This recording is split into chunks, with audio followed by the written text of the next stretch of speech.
Mis hermanos, ahora sí, hemos estado hace unos días atrás hablando de que Dios está llevando a esta iglesia a ir caminando, a ir dando pasos de madurez. Esta iglesia está caminando cada vez más a tener su propia identidad en Cristo. El otro día hablábamos que esta iglesia, la mayoría de las personas han venido de otras congregaciones, que por X y Y no están allá y Dios las ha traído a este lugar. Déjeme decirle que en el momento que Dios puso en el corazón de nosotros abrir este lugar, fue casualmente para eso, para que este lugar fuera un lugar de restauración, para que este lugar fuera un lugar donde muchas personas, hijas de Dios, hijos de Dios que andaban ahí vagando, pudieran encontrar un lugar para restaurarse con el Señor. Pero eso también hace un poco complicado, porque todos tenemos pensamientos, ideas de cosas que nos enseñaron en otros lugares. Pero hablábamos nosotros con el equipo de servidores que esta iglesia tiene que tener su propia identidad. Amén. Porque no podemos estar yendo para allá, yendo para acá y todo el asunto.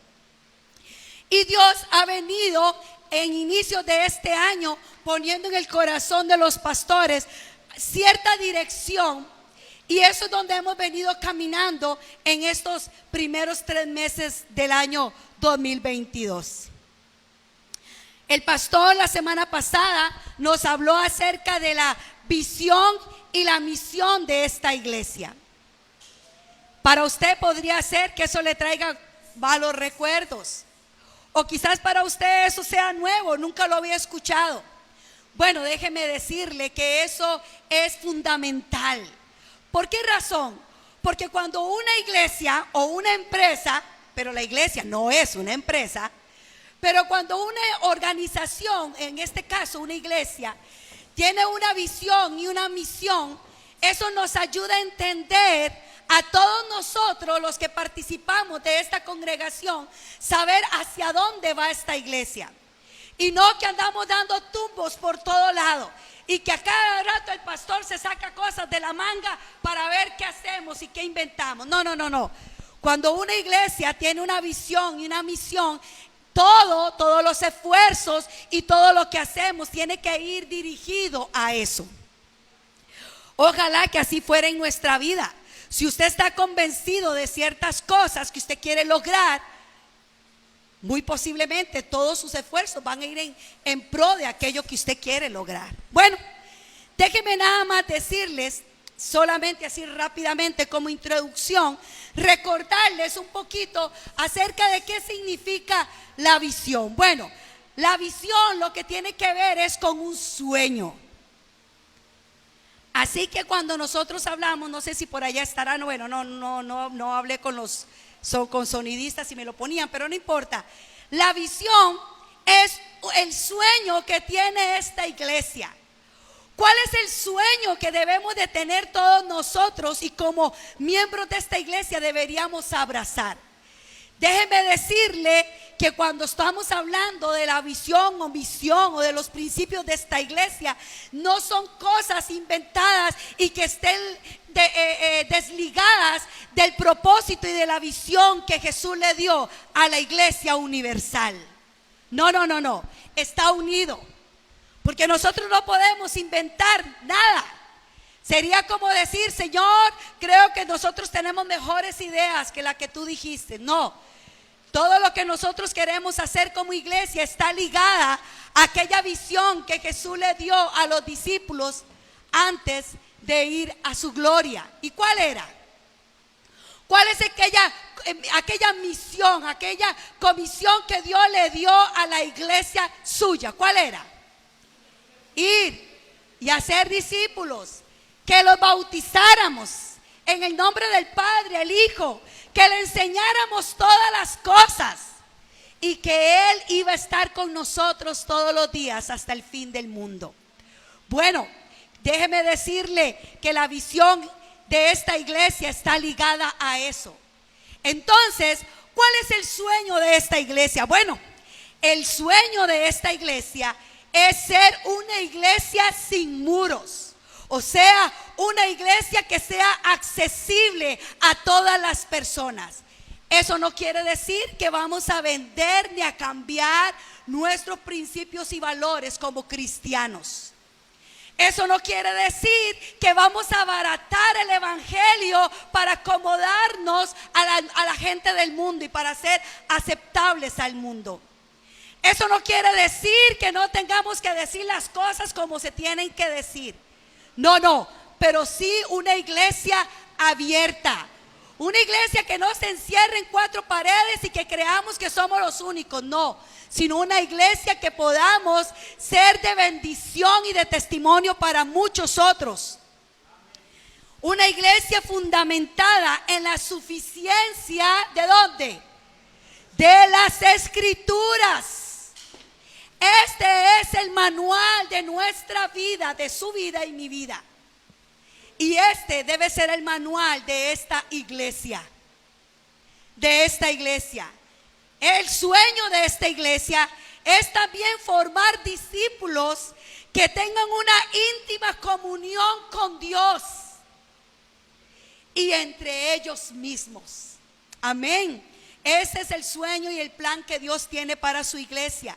Que la iglesia tenga una comunión con Él y que la iglesia tenga comunión entre los hermanos, que se amen.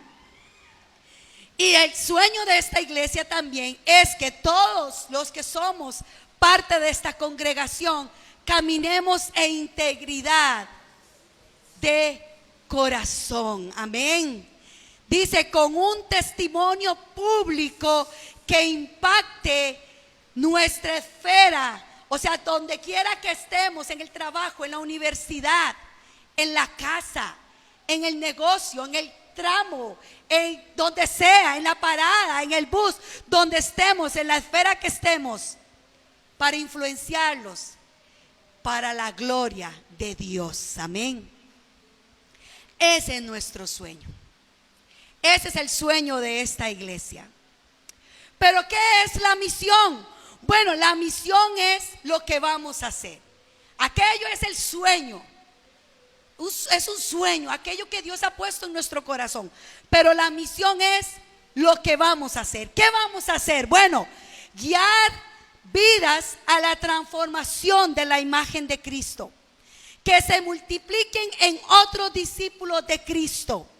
Mediante la proclamación y enseñanza de la palabra de Dios. ¿Cómo lo hacemos? Poniendo fundamentos doctrinales. Por eso esta iglesia insiste a los hermanos que se tienen que discipular, que tienen que aprender la palabra, que tenemos que estudiar la palabra. Por eso, mis hermanos, porque eso es lo que queremos hacer, impactando así todo el ámbito, tanto cristiano como al mundo, en el mundo alrededor. Bueno, eso el pastor nos lo dijo la semana pasada. Y él también compartió uno de los principios, de varios principios que vamos a tener en esta iglesia, que le hemos llamado principios no negociables. O sea, que no importa lo que hagamos, lo que seamos, lo que logremos, lo que tengamos, no vamos a negociar estos principios. Porque estos principios son como las columnas que van a sostener aquello que queremos lograr.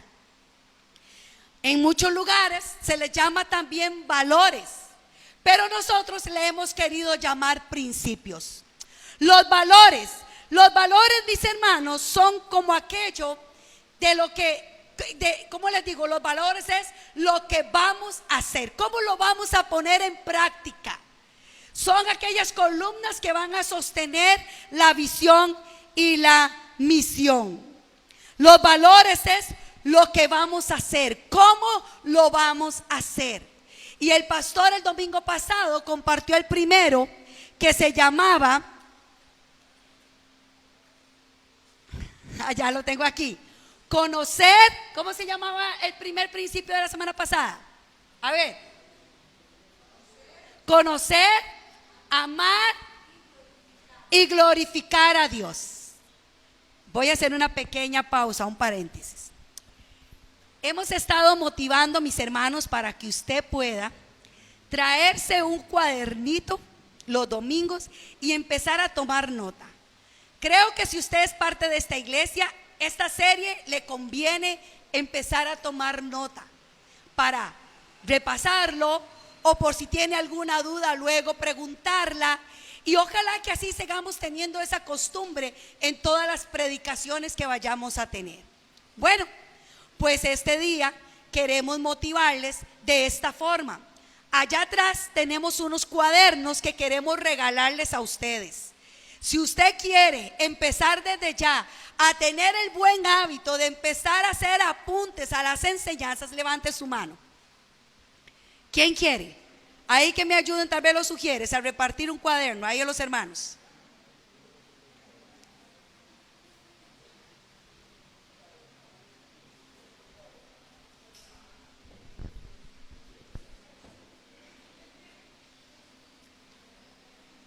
Le hemos puesto el logo de la iglesia a esos cuadernos, así no sé si todos los tendrán. No alcanzaron.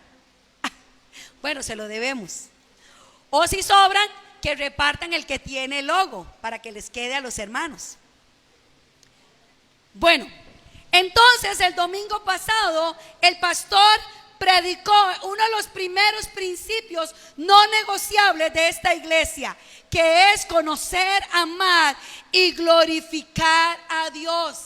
Y este principio tiene un pasaje bíblico que se encuentra en 1 Corintios 10:31, que dice: si pues coméis o bebéis o hacéis otra cosa, hacerlo todo para la gloria de Dios.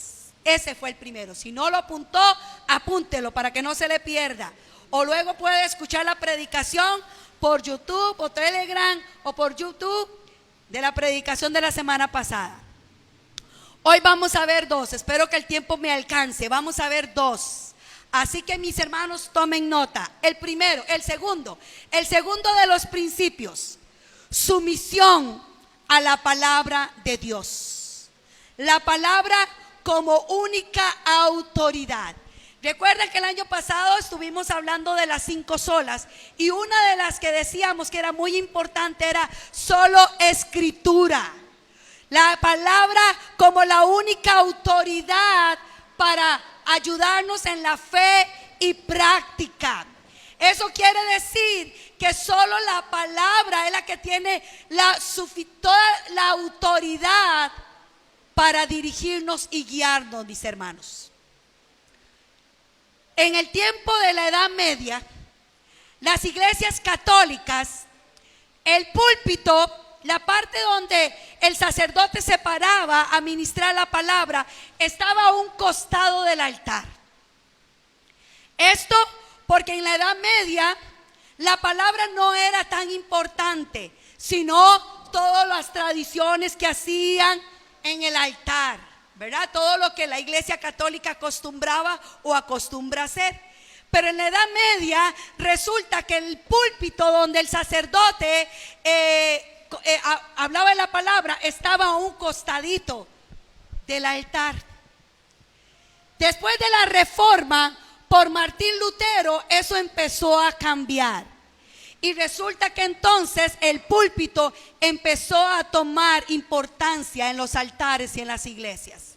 Y por eso es que ahora los púlpitos se encuentran en el centro. Porque eso demuestra la importancia de la palabra de Dios. En la Edad Media, antes de la reforma, mis hermanos, la palabra de Dios había sido quitada del pueblo. El pueblo común no tenían el privilegio que usted y yo tenemos de tener las escrituras. No la tenían. Porque la iglesia oficial, la iglesia romana, les había hecho creer que eso solamente era para algunos pocos que la entendían. y que la mayoría del pueblo no lo iba a entender. Y yo no sé si usted alguna vez escuchó a nuestras abuelas decir: no lea la Biblia porque se puede volver loco. Eso se creía en aquellos tiempos. Solo eran unos cuantos los que podían leer la palabra e interpretar lo que decía. Pues la iglesia oficial de aquel tiempo resulta que era la que tenía la palabra de Dios. Y solamente los monjes y los sacerdotes tenían la oportunidad de poder estudiarla. El pueblo simplemente tenía que creer lo que aquella gente dijera, fuera verdad o fuera mentira, porque no tenían la oportunidad de corroborar si así era. Resulta que la iglesia oficial empezó a tener un montón de prácticas paganas, antibíblicas, y una de esas fueron las indulgencias. Y empezaron a decir que la salvación tenía que pagarse, que usted tenía que pagar para salir del infierno, o que si usted tenía algún familiar que se había muerto, usted podía pagar para que aquella persona saliera del infierno. Y la gente empezó a pagar. Pero esto llegó al corazón de Lutero, y ya Dios había venido tocando el corazón de Lutero con muchas cosas.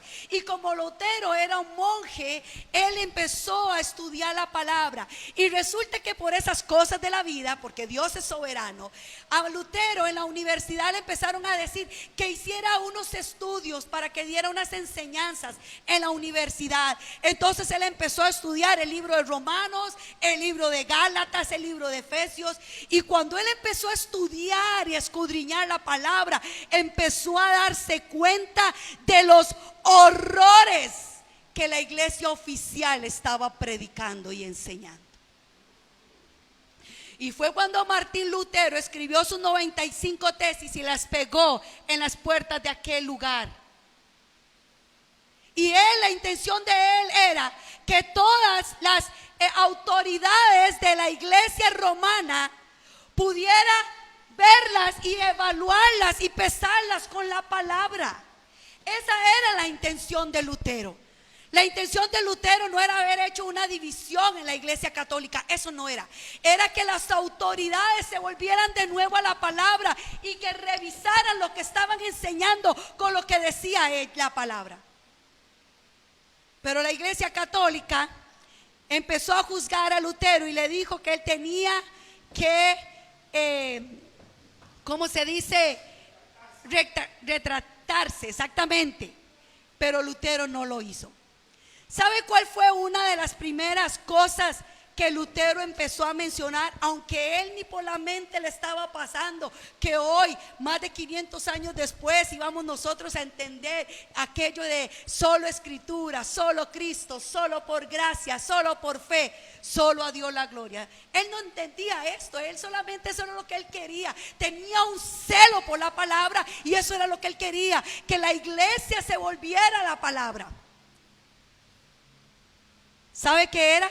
Lo que Martín Lutero empezó a marcar, aunque él no lo sabía y no lo dijera así: solo escritura, solo la palabra de Dios debe de ser la autoridad. En aquel tiempo, y lamentablemente todavía el día de hoy, la iglesia romana no tiene las escrituras como su única autoridad. Si quiere, usted luego lo puede investigar en su casa. La iglesia oficial, la iglesia católica romana, todavía el día de hoy, como en aquel tiempo, sigue creyendo que por encima de la palabra de Dios están las tradiciones, está la tradición y está las autoridades del Papa. Por eso es que el Papa tiene la autoridad de pararse y decir cosas antibíblicas y la iglesia católica creerlo, porque para ellos está por encima de la palabra de Dios, la tradición y las autoridades de la iglesia católica. Y bueno, yo sé que muchos de ustedes podrían ser que esta información no sea ajena, porque quizás que la mayoría manejamos esto. Pero les voy a decir algo, mis hermanos. Lamentablemente, en la iglesia evangélica, en la iglesia protestante, todavía pasa eso. En muchas iglesias, sobre la palabra de Dios, están las nuevas revelaciones que alguien se inventa, que dice que Dios me dijo, pero usted cuando las va a buscar no están, pero Dios me dijo. En muchas iglesias, sobre la autoridad de la palabra, está un pastor, el ungido de Jehová. Y no importa lo que diga o cómo viva, nadie lo puede tocar. Aunque la palabra del Señor a mí me diga lo que yo debo hacer y cómo lo debo hacer. Pero Dios guarde tocar al ungido de Jehová. Y está por encima de todo aquello que realmente debe de ser bíblico. Lamentablemente en muchas iglesias, por encima de la palabra, mis hermanos, están las nuevas ideas, lo moderno, lo que suene bonito y atractivo, el mensaje liviano para no ofender, para no caer mal. Empecemos a hablar de prosperidad. Empecemos a hablar de que usted se lo merece todo, porque usted es un hijo de Dios. Empecemos a hablar de que usted es un campeón. Empecemos a hablar de un montón de cosas que nos levanten el ego, porque eso nos gusta. Pero no toquemos lo que la palabra de Dios me habla de santidad, de arrepentimiento y de pecado. No lo toquemos, porque si no ofende y la gente se va a ir de la iglesia. Eso quiere decir, mis hermanos, que en muchas iglesias sobre la palabra de Dios hay muchas cosas más. Pero ¿sabe qué? Mucha de esa responsabilidad de ver a muchos hermanos creyendo cosas antibíblicas, viviendo de una forma antibíblica, es responsabilidad de ellos mismos. ¿Por qué? Porque hemos sido vagos en leer y escudriñar la palabra. Porque nos hemos limitado a venir un domingo en cuando, porque no es ni que vengo todos los domingos. Y con esa palabrita que me dijo el hermano, el pastor o la pastora, con esa palabrita yo creo que así voy a poder vivir todos los días de mi vida. Con aquella palabrita que medio escucho, si es que no, que me estoy durmiendo en la banca. Y vengo una vez cada mes a la iglesia. Y con eso creemos que vamos a poder vivir una vida de santidad. Y con eso creemos que vamos a poder vivir una vida conforme al propósito de Dios. Porque resulta que ni la Biblia ahora jalamos. Dios guarde, qué pereza, mejor la llevo al celular y más fácil. Y así en cuando puedo ver el chat, así puedo ver Facebook, mientras tanto nadie me está viendo. ¿Sabe qué, hermanos? Hemos sido vagos. Y por eso la iglesia de Cristo lamentablemente se ha contaminado, porque usted y yo, y lo voy a meter, o si me voy a meter yo en el saco, hemos sido muchas veces vagos, mis hermanos. Y nos encanta que nos estén dando palabritas. Deme una palabrita, mi hermano, deme una palabrita, pastor, deme una palabrita, y ojalá que sean puras bendiciones, puras bendiciones. Nada que me diga, arrepiéntete, vuélvate al Señor, Dios guarde, no. Palabritas de pura bendición. Mis hermanos, usted y yo ahora tenemos la dicha de tener la palabra de Dios y poder escudriñarla y ver qué es lo que realmente dice. Y lo que yo escucho por radio, y lo que yo escucho en la tele, que lo que yo escucho en la iglesia, en la reunión tal cual, ver si realmente la palabra de Dios. ¿Saben qué, mis hermanos? Esta iglesia, uno de los valores que va a tener no negociables es que esta iglesia va a ser una iglesia fundamentada en la palabra. Así que, ministerio de alabanza, todo lo que ustedes canten tiene que tener peso bíblico. No me vengan aquí con canciones de que arrebato y que todas estas cuestiones. No. Cantemos lo que es bíblico. Maestras de escuela dominical, no traigamos solo una hojita para entretener a los niños y pinten, no. Enseñémosle a nuestros hijos, a nuestros niños, la palabra de Dios. No subestimemos que los niños, no, ellos no entienden. Claro que sí entienden. Claro que sí entienden. Hermanos, donde quiera que estemos, todo lo que hagamos, cuando oramos, cuando damos un consejo, que sea una palabra que tenga fundamento bíblico. Fundamento bíblico, no palabras bonitas que suenen bonitas. Aunque por supuesto que la palabra de Dios es hermosa. Pero ¿saben qué, mis hermanos? Esta iglesia, uno de sus principios no negociables es la sumisión a la palabra de Dios. Y este valor tiene aquel pasaje muy conocido que dice que toda la escritura es inspirada por Dios y es útil, tiene una función. Si usted no ha cambiado muchas cosas de su vida pecaminosas, es porque usted no ha usado el manual.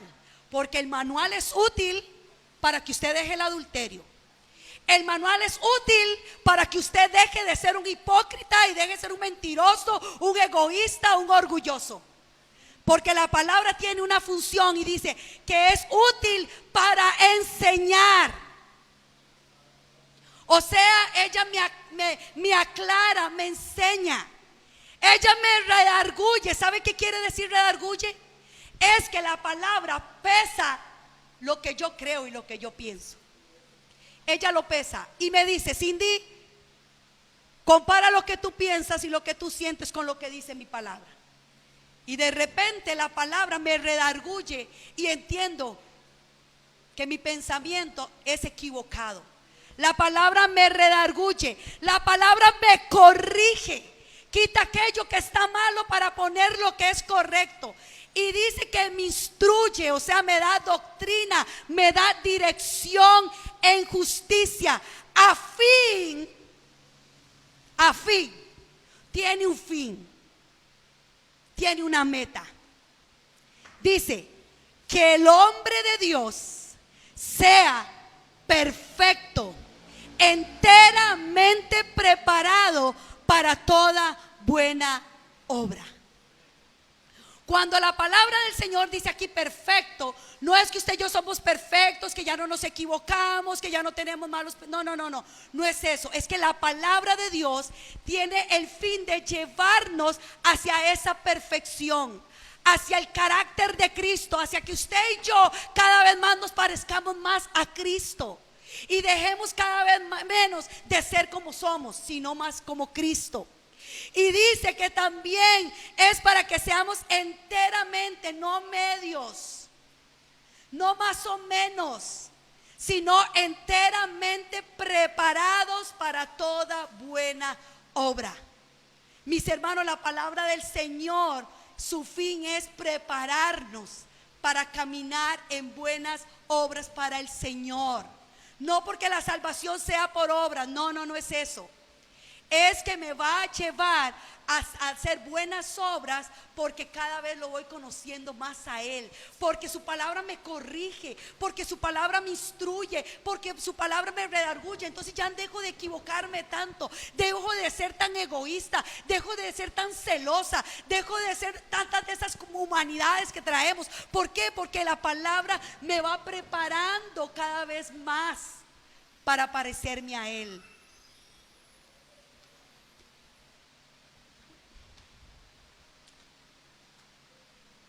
¿Saben, mis hermanos? Toda nuestra vida, todo lo que hacemos, tiene que estar pesado y evaluado por la palabra de Dios. Todo. ¿Sabía usted que la palabra del Señor nos da principios de vida para todo?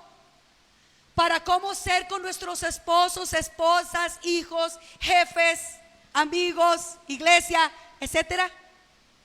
La palabra del Señor me enseña para todo. Así que todo lo que yo soy y vivo y hago, mis hermanos, debe de ser evaluado y pesado por la palabra. La palabra debe de ser una regla. Debe ser esa pesa de fe y práctica para mi vida. La palabra del Señor es la que debe de guiarme en todo. Cuando usted quiere tomar una decisión o hacer algo, pregúntese: ¿qué dice Dios? ¿Sabían, mis hermanos, que este libro no es un libro más? que usted lo puede leer de tapa a tapa y no volverlo a leer más. No, usted sabía que la palabra, este libro es la palabra de Dios y que es como un océano, que cada vez usted se profundiza y cada vez hay más cosas por conocer. Es la palabra de Dios. Y cuando Dios habla, todos callan. Porque Él debe ser, la palabra es la única autoridad que rija nuestra vida, mis hermanos. Nuestra vida. Sea lo que diga quien sea, el apóstol, obispo o quien sea. Aun si fuera el presidente de esta república. Si lo que dice no está en la palabra, yo debo de obedecer su palabra. Amén. Yo debo de honrar su palabra. Yo debo de que este sea mi autoridad. Y eso no quiere decir que vamos a andar ahí como cabras locas y todas rebeldes. No es eso. Creo que ustedes me entienden, ¿verdad? Que a la hora de vivir en principios tiene que ser basado en la palabra de Dios. La palabra de Dios es el estándar bíblico. Es lo que debe regir todos los aspectos de nuestra vida. Al momento de tomar decisiones, mi criterio se somete al criterio bíblico.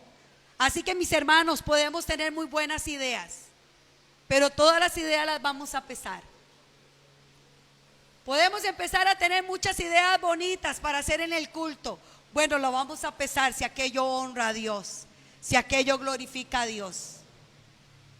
Dice, las escrituras gobiernan nuestro entendimiento de lo que es la iglesia y nuestro proceder.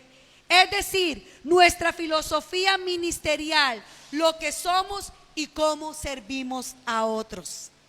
Cuando Pablo le está diciendo a Timoteo estas palabras de que toda la escritura es inspirada por Dios, los pasajes más adelante, si usted luego lo puede leer, Pablo le está diciendo a Timoteo que tenga cuidado, porque van a venir engañadores, van a venir hombres amadores de sí mismos, amadores de los bienes y un montón de cosas. Y sabe que cuando Pablo está hablando eso, no está hablando de la gente de afuera, del mundo. No. Dios le está diciendo a Timoteo que tenga cuidado, porque esos hombres están dentro de la iglesia. Están dentro de la iglesia. Por eso usted y yo tenemos la responsabilidad, mis hermanos, de pesarlo todo. Claro, con una buena actitud, porque podría ser que nos inclinemos al otro lado de la balanza y estemos aquí solo cuestionando, no creo, no me parece, No, tampoco es así, ¿verdad? Es recibir aquello y luego evaluar si realmente eso es lo que dice la palabra. ¿Qué es lo que ella me enseña? ¿Qué es lo que ella dice? Y mis hermanos, y lamentablemente hoy en día hay muchas personas en esta vida que quizás han tenido sueños de ser famosos. Bueno, porque esa es nuestra naturaleza pecaminosa, siempre el yo. Y algunas personas encontraron un buen lugar en las iglesias. Y por eso encontramos algunos pastores que son más artistas de farándula que otra cosa.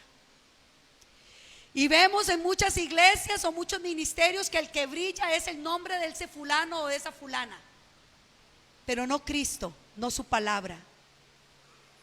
Mis hermanos, usted y yo tenemos una responsabilidad.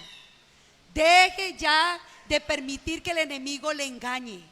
Pero ¿cómo es que usted puede discernir? ¿Cómo es que usted puede? ¿Sabe que discernir es comparar? Es ver dónde está lo falso de lo real. Eso quiere decir discernir.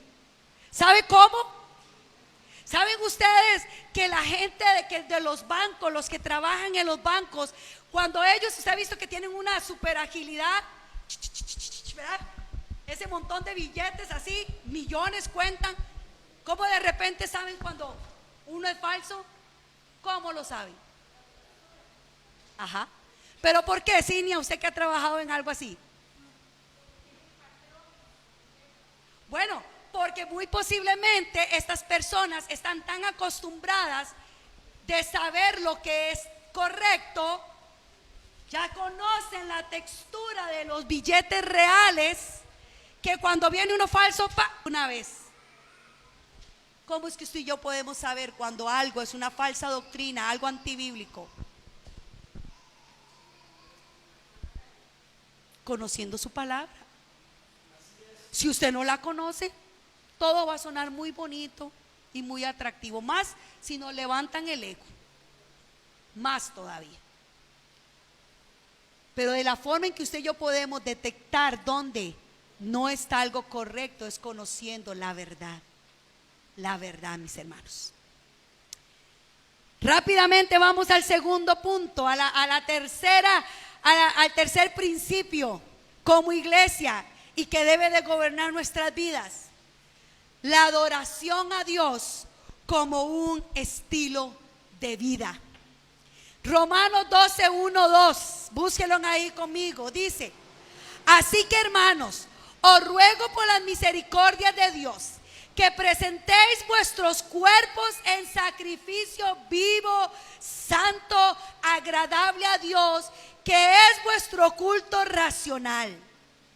No os conforméis a este siglo, sino transformaos por medio de la renovación de nuestro entendimiento, para que comprobéis cuál sea la buena voluntad de Dios, agradable y perfecta. Romanos, Pablo le está diciendo a la iglesia de Romanos, en los primeros capítulos de Romanos, Pablo lo que está diciéndole a la iglesia es hablándoles acerca de la condición del hombre sin Cristo. Pablo les habla en los capítulos anteriores a los romanos de la lucha que hay entre lo correcto y lo incorrecto, entre la carne y el espíritu. Pablo le está enseñando a la iglesia de Romanos acerca de la salvación, de lo que significa la salvación. Y cuando Pablo llega a este punto, que para nosotros es Romanos capítulo 12, él dice: así que, hermanos, todo lo que ya les he dicho, todo lo que ya les he contado y les he hablado a través del Espíritu Santo, os ruego ahora, hermanos. O sea, ya han tenido la teoría, ahora en la práctica. Os ruego ahora, hermanos, que por las misericordias. ¿Sabe qué quiere decir eso? No es la misericordia, no, las misericordias. O sea, por todo aquello que Dios nos ha dado, todas aquellas capacidades que Dios nos ha dado como sus hijos. Dice que eso nos va a ayudar a usted y a mí a que presentemos nuestros cuerpos en sacrificio vivo, santo y agradable a Dios. Mis hermanos, que dice que es vuestro culto racional. Pero lo que realmente Pablo quiere en medio de estos pasajes encerrar son dos cosas principales. ¿Saben qué, hermanos de Roma? ¿Saben qué, hermanos de Cimientos de Fe? No se conformen y sean transformados.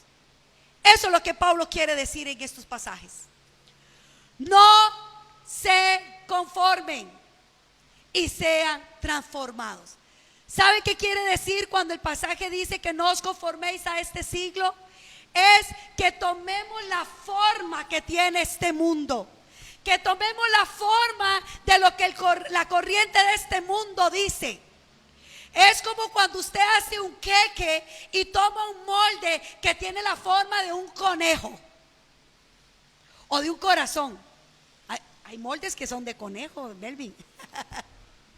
O de un corazón, o no importa, un molde redondo, cuadrado, como usted quiera. Usted echa la mezcla del pan, del queque, lo pone al horno y cuando usted lo saca, ¿qué sale?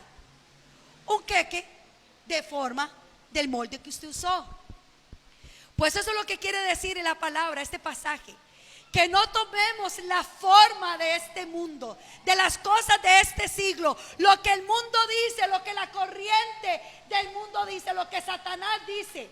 Y saben, mis hermanos, en esto tenemos que estar pilas, porque el engaño de Satanás es tan sutil que él hasta acostumbrado a usar la palabra de Dios para engañar.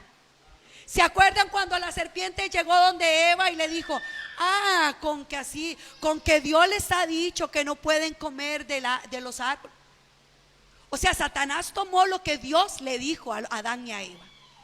¿Se acuerdan ustedes cuando el descaro de Satanás de presentarse delante de Jesús cuando estaba en el desierto y empezó a tentarlo?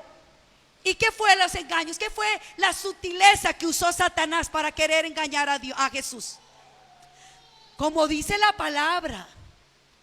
Dice la palabra. ¿Saben qué, hermanos? Tenemos que estar pilas, porque a veces Satanás hasta usa pensamientos mundanos, corrientes mundanas, criterios mundanos para colarse de una forma sutil y contaminarnos. Y quizás usted y yo estamos teniendo pensamientos y comportamientos según la corriente de este mundo y no nos hemos dado cuenta. Y no nos hemos dado cuenta, porque hay tantas cosas que las escuchamos y las escuchamos y las escuchamos, que ya como que nos acostumbramos y ya no suena normal. ¿Qué importa que un hombre y un hombre se casen o se besen y vivan juntos? Que ya eso es normal. ¿Qué importa? Eso es normal. Porque es tanto lo que el mundo nos quiere decir y tanto lo que repite y repite, que terminamos nosotros creyéndolo. ¿Saben qué, mis hermanos? Nosotros no podemos conformarnos, tomar la forma de este mundo. Una vez mi esposo usó una práctica que me gustó mucho, y es que la iglesia es contraria. La iglesia es enemiga del mundo. Y suena feo, ¿verdad? Porque uno dice: ¿cómo? Si la iglesia tiene que ser amor. No, en principios, en estilos de vida, la iglesia debe ser contraria. La iglesia no se puede parecer al mundo, mis hermanos. Tenemos que estar dejando de estar predicando en las iglesias de psicología, de filosofías y de palabras motivadoras. De eso el mundo está lleno.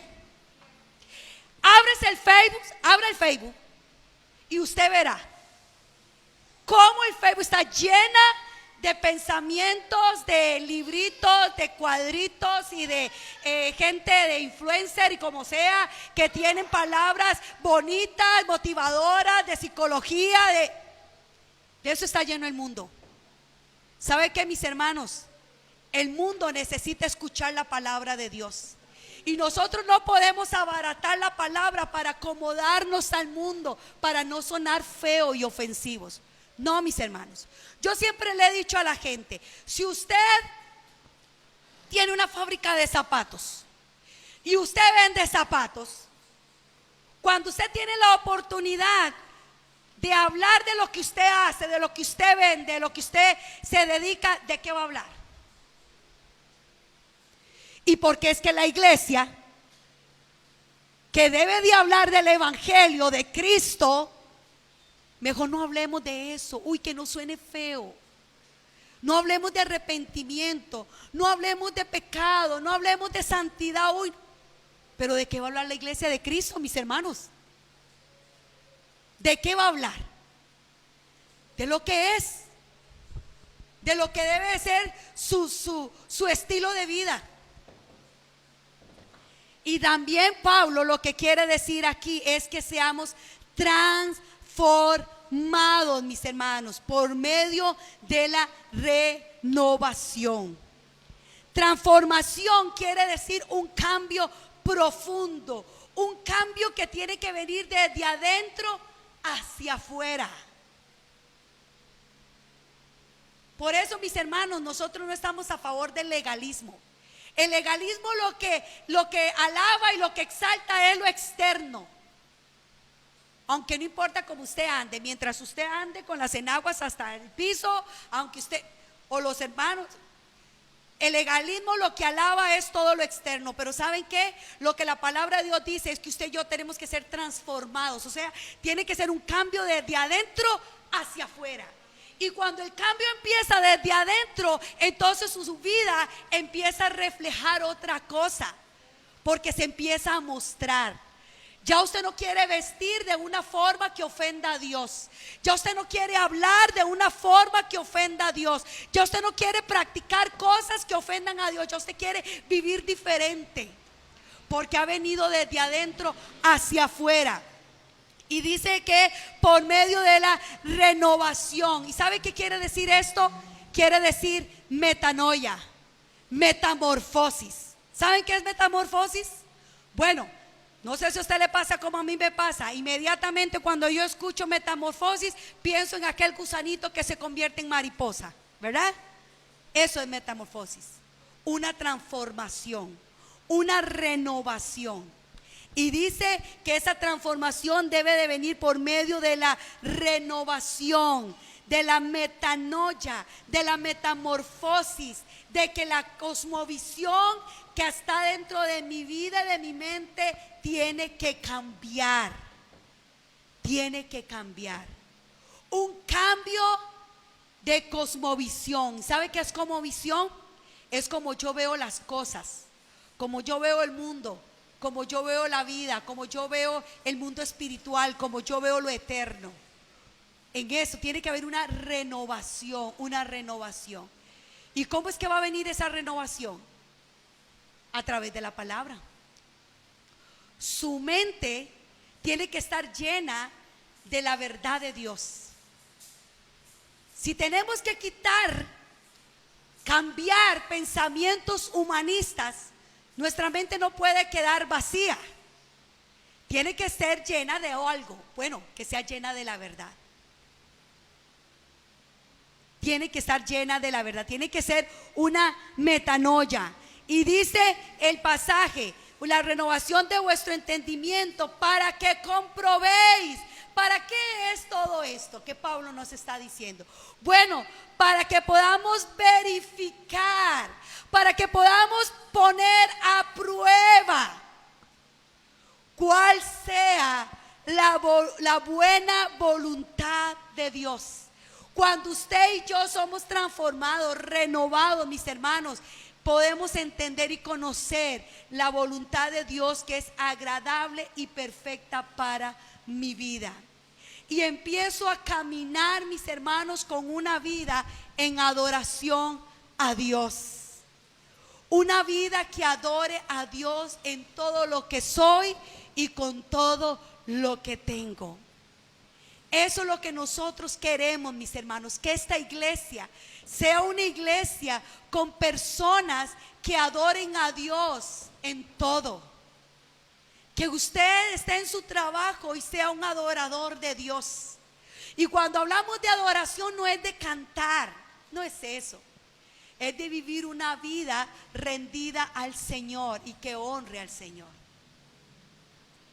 Lamentablemente también sucede que para muchos la vida de adoración que tenemos son los 30 minutos que cantamos un domingo a la iglesia. Porque después de eso salgo de aquí y mi vida sigue siendo la misma de toda la vida. Sigo viviendo como toda la vida. Sigo hablando como siempre, sigo pensando como siempre, sigo actuando como siempre, sigo resolviendo las situaciones como siempre, en mi carne, en mi humanidad, en lo que yo creo, en lo que yo... Porque lamentablemente para muchos el único tiempo de vida de adoración son esos 30 minutos. Y a veces más o menos. Porque a veces ni queremos cantar, ni queremos aplaudir. ¡Qué pereza! Mis hermanos, una vida de adoración debe de ser 24/7. En todo, en todo. Y cuando empezamos a caminar en eso, empezamos a conocer la voluntad de Dios, que es buena, agradable y perfecta. Los pensamientos nos llevan a la acción. De la manera que usted y yo pensemos, mis hermanos, así determina la forma que vivimos. Por eso constantemente tenemos que estarle diciendo al Señor que transforme nuestra vida, que renueve nuestra mente y nuestro corazón. Dice Primera de Pedro capítulo 1 versículo 13: por tanto, ceñid los lomos de vuestro entendimiento. Sed sobrios y esperad por completo en la gracia que os traerá cuando Jesucristo sea manifiesto. Dice, como hijos obedientes, no os conforméis, de nuevo dice el apóstol Pedro, no os conforméis a los deseos que antes teníais, estando en vuestra ignorancia. O sea, no sigamos viviendo en nuestra ignorancia, dice, sino como aquel que os llamó es santo, sed también vosotros santos en toda vuestra manera de vivir. Porque escrito está, sed santos, porque yo soy santo, dice el Señor. Vivir consciente de que somos templo del Espíritu Santo. Procurad una vida devocional íntima y disciplinada. Que cada decisión muestre que solo sirvo a los propósitos y voluntad de Dios y no a otro Dios, aun sea el yo mismo. Vivir de manera gozosa y agradecida, una vida caracterizada por devoción a Dios. Mis hermanos, vamos a seguir hablando en estos domingos acerca de estos principios no negociables. Pero ¿verdad que cuando leemos estos principios no necesariamente estamos hablando que son de cimientos de fe? No. ¿Verdad que pensamos que esos son principios que tienen que regir mi vida? Bueno, medítelo, ore, piense, repase sus apuntes, porque eso es lo que Dios quiere de nosotros, que seamos una vida fundamentada en la palabra de Dios, que seamos personas bíblicas, que tengamos pensamientos bíblicos, que tengamos una familia bíblica, que tengamos relaciones bíblicas, que tengamos una iglesia bíblica y que también tengamos una vida que adore a Dios en todo lo que es y en todo lo que tiene y somos. No nos debemos de conformar, hermanos, con lo que hemos vivido hasta aquí. Todas las experiencias buenas y malas que hemos tenido en el pasado son el pasado. Caminemos, mis hermanos, sigamos caminando para conocer cada vez más al Señor, para conocer más su propósito, que es bueno, agradable y perfecto. Caminemos, mis hermanos, no se conforme con lo que usted hasta aquí ha alcanzado en Cristo. No se conforme. ¿Saben por qué? Porque resulta que dice la palabra que la obra que Él empezó en usted y en mí, Él la perfeccionará. ¿Hasta cuándo? ¿Hasta cuándo dice?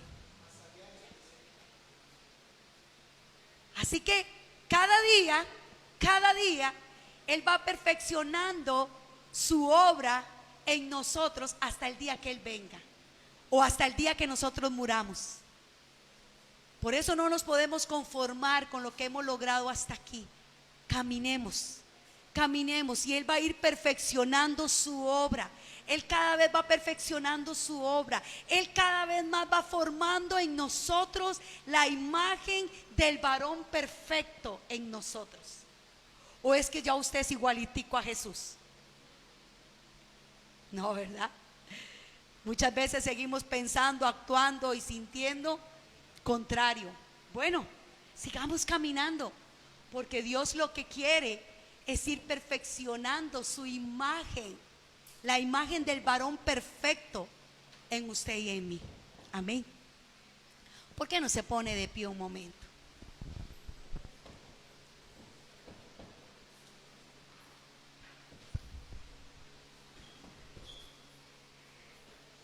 Guardemos solo un momentito de silencio. Cierre sus ojos, no se deje desviar. Yo sé que ya vamos a terminar. Los que van a almorzar, ahorita vamos a almorzar. Yo sé que está haciendo calor, pero tomemos un momentito, solo un momentito, mis hermanos. Solo medite en silencio lo que hemos escuchado de la palabra de Dios. Su palabra debe de ser una regla en mi vida. Debe ser la autoridad única para mi fe y mi práctica. Debo de presentarme delante de Dios siempre como un sacrificio vivo. Como decía Martín Lutero, coram Deo, siempre delante de su presencia. Elías también usaba mucho una frase que decía: vive Jehová, en cuya presencia estoy. Que podamos entender, mis hermanos, que siempre estamos bajo la mirada del Señor y que siempre tenemos que presentarnos delante de Él como sacrificios santos que lo honren a Él. Señor, aquí estamos, seres humanos, con todas nuestras debilidades, humanidades, carnalidades, con todos nuestros pensamientos y sentimientos, con todas nuestras vivencias y experiencias que quizás nos han marcado y quizás muchas veces para mal. Aquí estamos. Renuévanos, Señor. Transfórmanos. Que nuestra vida cada día sea transformada para conocer tu perfecta voluntad, Señor, y honrarte a ti. Y entender que todo lo de esta vida pasa. Todo lo que somos, todo lo que hacemos, aún el ministerio que yo tengo, aún el servicio que yo hago a ti, todo eso va a pasar, Señor. Pero un día voy a estar eternamente delante de ti. Y yo quiero, Señor, que mientras esté en esta tierra pueda irme pareciendo cada vez más a ti, Señor. Por favor, ayúdanos a conocerte más a través de tu palabra, a través de tu verdad. Enséñanos a conocerte más. Quiero conocerte más. Quiero conocer tu carácter. Quiero conocer, Señor, oh Dios, tu corazón. Ayúdanos a cada uno de mis hermanos, Señor. Yo oro para que tú, Señor, a través de tu palabra hayas hablado al corazón de mis hermanos, a su espíritu, y que a partir de ahora haya una metanoia, una transformación. Si es que se ha ido caminando en camino incorrecto, si es que se ha tomado el camino contrario, yo oro, Señor, para que tú traigas una metanoia y mis hermanos puedan hacer un chup, que es un vuelta en U, y devolverse y empezar a caminar hacia tu propósito, Señor.